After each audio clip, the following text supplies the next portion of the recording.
The lights inside the United Nations Assembly Hall glared brighter than usual that evening, as though they sensed the storm about to break. Rows of ambassadors and journalists leaned forward, their eyes pinned to the podium where Donald Trump stood. His shoulders were squared, his jaw tight, and his voice, familiar yet sharper tonight, echoed through the marble walls. But it wasn't his prepared remarks on trade or foreign policy that stole the room's attention. It was the simmering anger beneath every word. Something had cracked, and the whole world could feel it. Just a few rows back, Denzel Washington sat in deliberate stillness, calm, composed, every movement precise. He wasn't a politician, nor a diplomat, but his presence radiated a weight that forced people to notice. He didn't fidget, didn't glance at notes. Instead, his eyes locked on Trump, as if waiting, not to pounce, but to measure. That contrast alone unsettled the hall, Trump's fiery gestures against Denzel's quiet poise. Then there was Melania. She sat near the front, expression unreadable, hands folded neatly on her lap. Cameras caught her silence, her restraint, the faint distance in her gaze.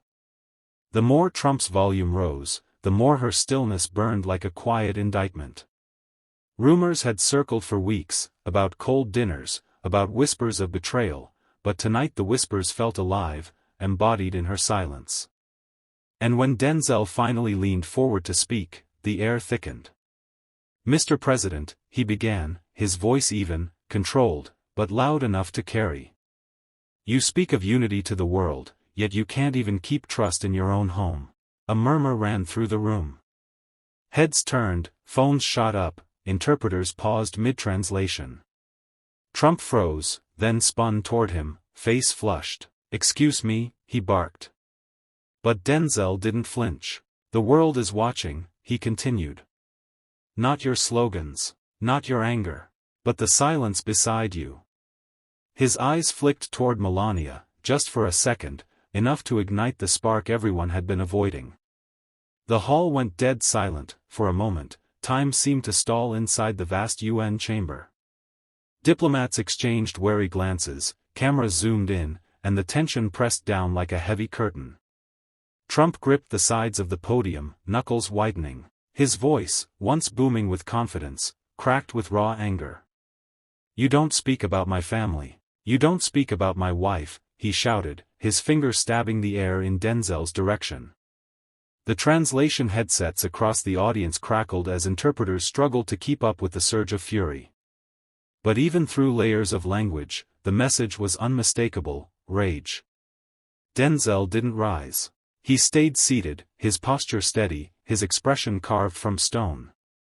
"This isn't about her, Mr. President," he replied softly, though the calm in his voice sliced sharper than any insult. "This is about you, how the world sees a man who demands loyalty but gives none. How can you lead nations when you can't even face the silence of the person closest to you?" The words cut deeper than volume ever could. Melania remained motionless, eyes fixed ahead, as though carved in marble. But her silence now screamed louder than Trump's shouts. A ripple of murmurs spread through the audience. Some diplomats shook their heads. Others smirked knowingly. The media gallery buzzed like a swarm of bees ready to sting. Trump slammed his fist against the podium.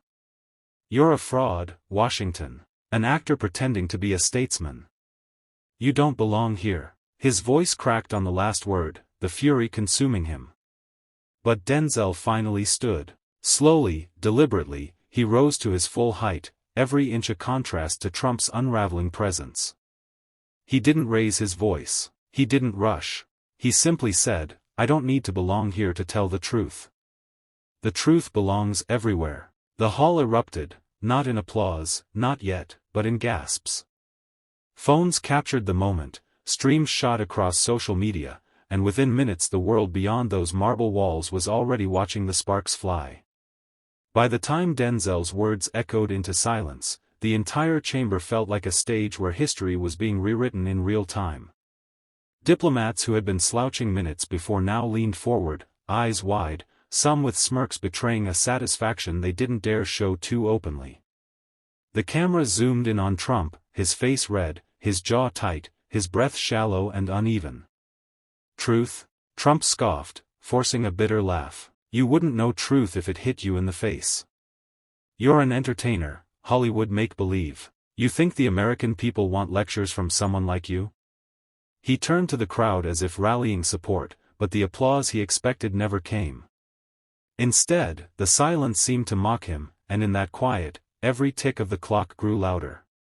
Trump's voice cracked again as he insisted, "You don't know the sacrifices I've made, the pressure I've faced." Denzel let the words hang in the air before answering. His voice was calm, deliberate, impossible to ignore. Sacrifice, he repeated slowly, as though testing the weight of it. Sacrifice is when a mother works 3 jobs so her children can eat. Sacrifice is when a soldier gives their youth, their health, sometimes their life for a cause greater than themselves. Sacrifice is silence, not for self-preservation, but to protect dignity. He glanced toward Melania just long enough to make the connection land. What you call sacrifice is nothing but ego disguised as service. Gasps rippled across the chamber.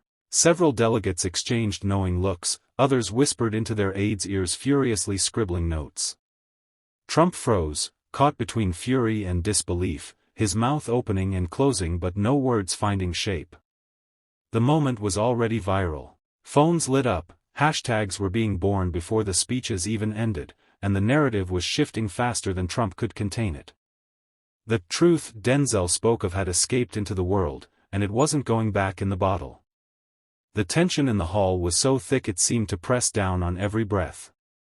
Trump leaned forward, gripping the edge of the desk like a man clinging to the last plank of a sinking ship. His voice came out louder now, almost desperate. You think you're some kind of moral compass? You don't know the first thing about leadership. You stand there, reading lines like it's a movie, while I was out there building a movement. He jabbed his finger toward the audience, his tone rising with every word. They love me. They know I'm the only one who fights for them. And you, he turned back to Denzel, sneering, you just sit in your Hollywood bubble, pretending you understand real America. But Denzel didn't flinch. He didn't even blink. His silence stretched, becoming heavier than Trump's shouting. When he finally spoke, his tone was calm, steady, surgical. Real America, he asked softly, almost like a teacher correcting a student. Real America isn't screaming for attention. Real America isn't hiding behind insults. Real America is the single parent working overtime. It's the immigrant building a future with bare hands. It's the soldier who comes home broken and forgotten. And it's the spouse who learns to live with silence. The word silence echoed, hanging between them like a blade. The cameras instinctively panned toward Melania, her expression unreadable, her hands folded tightly in her lap. The audience erupted in murmurs, some gasping, others nodding knowingly. Trump noticed, and his face twisted with anger. Don't you dare drag her into this, he barked, his fist slamming onto the table. Denzel leaned forward slightly, his gaze unwavering. I didn't drag her into anything, he said softly. You did, every time your actions spoke louder than her silence. The air froze. For a long second, no one moved, no one spoke.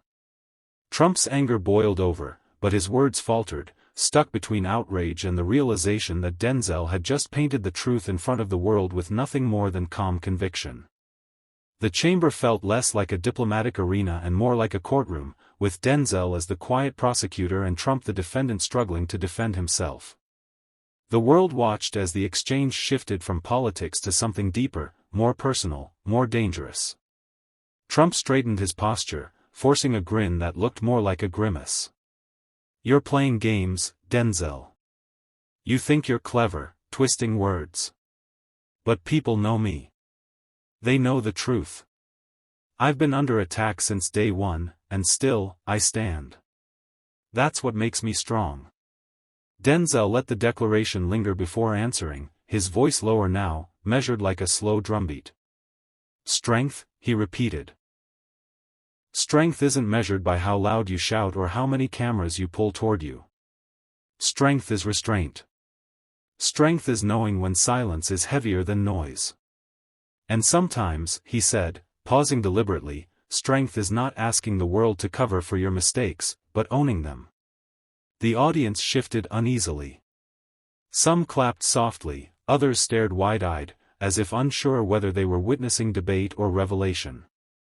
Trump's face darkened, his lips pressed tight. He fired back with sharp defiance. "You don't know what I've been through. You don't know the betrayals, the attacks, the lies spread about me. You sit there smug, but you couldn't survive what I survived." Denzel leaned back slightly, calm as stone, his hands folded. "Survival isn't the same as accountability," he said simply. "And what you call betrayal, the world calls consequence." The words landed like a hammer. Gasps echoed, followed by a heavy silence. Cameras zoomed in on Trump's clenched jaw, beads of sweat glistening under the harsh lights. Melania's stillness became its own commentary, her gaze fixed somewhere past the chaos, her silence louder than Trump's fury. For a moment, Trump looked around the room as if searching for an ally, someone to nod, someone to affirm his version of strength. But all he found were wary eyes and hushed murmurs. And in that vacuum, Denzel's presence grew larger, not because he raised his voice, but because he didn't need to. By now, the debate had shifted from words to energy, an invisible current running through the chamber.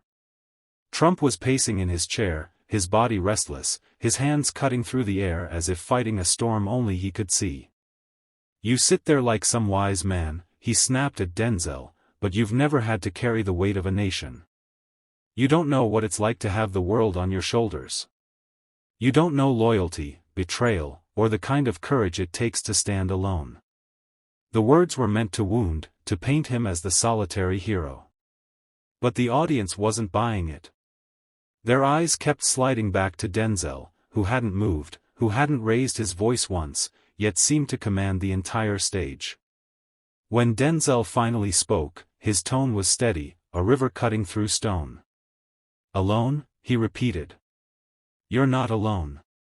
You've had people stand by you, whether out of loyalty, fear, or silence. But being surrounded isn't the same as being supported. And leadership isn't about bending people to carry your weight. It's about carrying theirs." The words landed with a clarity that made the chamber vibrate.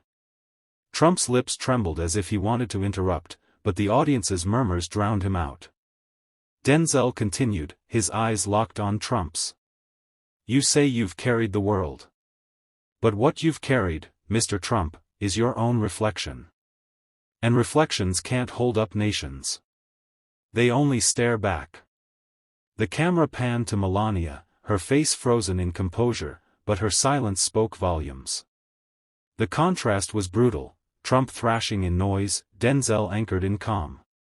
For the first time, Trump looked cornered, not by policy points, not by political spin, but by the raw weight of truth being laid bare before him.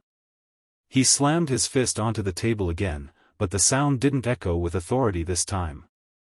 It sounded hollow, like the last card in a crumbling deck.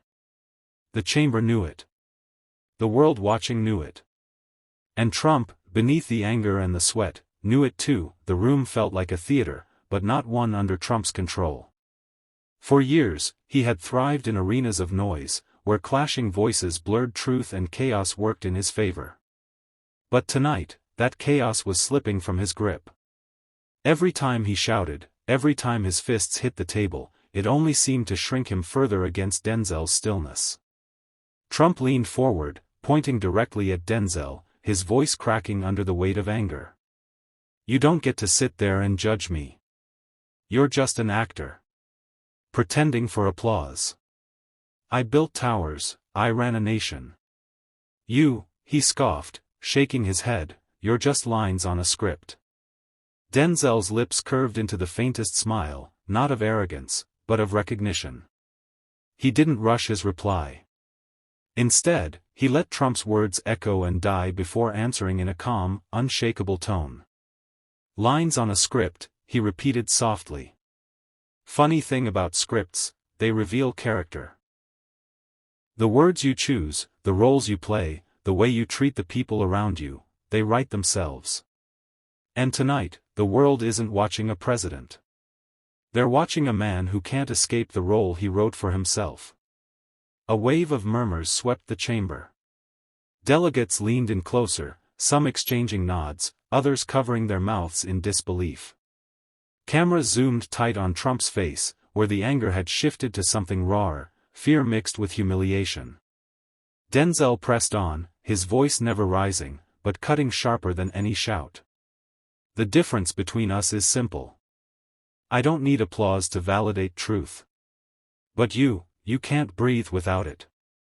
He let the silence stretch, then added, and that's not leadership. That's addiction. The word addiction struck like thunder. The chamber gasped, and for the first time, Trump recoiled, visibly shaken. Melania remained stone still, her silence amplifying the weight of what had just been said. The world was watching, not just a clash of egos, but the unraveling of a man who had built his power on volume, finally undone by the quiet force across the table. Trump's breathing grew heavier, his face flushed under the relentless studio lights. He leaned back, searching the audience for sympathy, but all he found were skeptical stares and murmurs that burned louder than applause ever could. His voice cracked as he tried to recover. You call me addicted? You don't know the first thing about pressure. I've built empires. I've faced investigations, witch hunts, fake news, all of it. And I'm still here, stronger than ever. That's not addiction. That's victory. Denzel tilted his head slightly, the faintest expression of patience crossing his face. He spoke with deliberate slowness, every syllable measured. Victory, he echoed. Victory isn't clinging to power while those around you grow silent. Victory isn't silencing truth until it bends to your will. Real victory is when the people you claim to serve feel stronger because of you, not weaker. The chamber erupted in low murmurs, diplomats whispering translations to aides who scribbled furiously into notebooks. The world's eyes were fixed on this duel, not of fists or shouts, but of presence. Denzel's voice grew firmer. You say you survived every attack, every so-called witch hunt. But surviving scandal doesn't make you victorious, it just makes you practiced at escaping accountability. And the more you escape, the more those closest to you carry the silence. His eyes flickered, just briefly, toward Melania. The camera caught it, the entire world caught it. The symbolism was undeniable. Melania's silence had become the loudest presence in the room. Trump slammed his palm onto the table, his voice cracking into a shout. Leave her out of this. This is about me. Denzel didn't raise his tone. He didn't flinch. He simply leaned in and delivered a single line with razor clarity, it's always been about you. That's the problem. The words fell like a gavel, final and unyielding. For a moment, the room was suspended in silence so complete it seemed to crush Trump under its weight. Cameras zoomed close, one man unraveling, the other unmoved. The silence after Denzel's words felt longer than any speech. Even the translators' booths above the chamber paused, their headsets filled with static as if the world needed time to process. Trump shifted in his chair, tugging at his tie, sweat glistening across his forehead. His usual weapon, bluster, was failing him. For once, the louder he shouted, the smaller he seemed. He tried again, forcing a grin that looked more like a grimace. You think you've beaten me? You think calm words and Hollywood charm can undo me? I've stood against the media, against Washington, against enemies at home and abroad. And I'm still standing. People love me. People will always love me. But even as he said it, the words rang hollow. The camera panned across the audience, delegates staring back blankly, some unimpressed, others quietly amused. The applause he craved never came. Denzel leaned forward, his elbows resting lightly on the table, his voice calm, patient, and devastatingly clear. Love? He asked softly. Love isn't measured in cheers or rallies. Love isn't people chanting your name because they fear being forgotten if they don't. Love is sacrifice. Love is truth. Love is when the people closest to you don't need to shout because they know they're heard. He paused, letting the weight of the words sink in, before glancing briefly toward Melania. The cameras followed his gaze, capturing her stillness. She didn't speak. She didn't need to. Her silence was now louder than Trump's fury. The chamber felt electric, the air charged with a realization that the performance had shifted. Trump was no longer leading the stage. He was being defined by it. Denzel sat back, folding his hands, his expression steady. You don't have to like me. You don't have to agree with me. But tonight, the world isn't watching who shouts the loudest. They're watching who holds their ground. The audience broke into murmurs again, some nodding, some clapping lightly, as Trump's face flushed deeper. He opened his mouth to respond, but no words came. For the first time, he seemed speechless as the camera zoomed in tight, catching every twitch on Trump's face as the silence swallowed him whole. For years, he had thrived on control, commanding the stage, bending every moment into a headline. But tonight, in front of the world, he was cornered. His usual arsenal of insults and bravado felt like toys in a battlefield of truth. Denzel, by contrast, sat calm, steady, unshaken. He didn't need the volume, the theatrics, or the smirk. His strength was quieter, heavier, like stone holding against a storm. The delegates could feel it, the audience at home could feel it, and even Trump, grinding his teeth, fists tightening, could feel it. Finally, Trump slammed his palm against the table, the sound echoing like a gavel across the chamber. This is a witch hunt. A fraud. A setup by weak men who think they can shame me in front of the world. His voice cracked, and the microphones caught it. What was once thunder now sounded like desperation. And then, with perfect timing, Denzel delivered the line that would loop endlessly across social media, headlines, and history: the loudest man in the room is always the weakest. The words landed like an earthquake. The chamber erupted, not in chaos, but in clarity.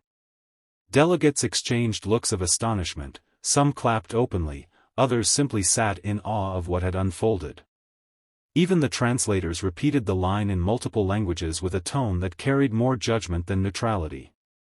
Trump tried to fire back, but his voice stumbled, caught between rage and disbelief. He looked around for allies, but found only cameras, cold, unblinking, merciless.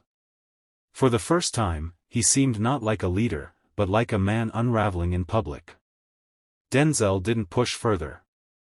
He didn't gloat. He simply leaned back, his silence now the sharpest weapon in the room. The performance was over, and everyone knew who had won. Outside, the headlines had already begun to spread. The weakest man in the room. Denzel's silence, Trump's collapse. A global reckoning. The world wasn't just watching anymore, it was remembering. And in that moment, one truth was undeniable: Trump's rage had met its match, and Denzel's calm had made history, and there you have it. The night when silence spoke louder than rage. Trump's fury collided with Denzel's calm, and the world watched a mask fall in real time. History won't remember this as just another argument. It will remember the moment a single voice, steady and unshaken, revealed the weakness behind the noise. Stay tuned, because this isn't just politics, it's a story about power, truth, and the cost of arrogance.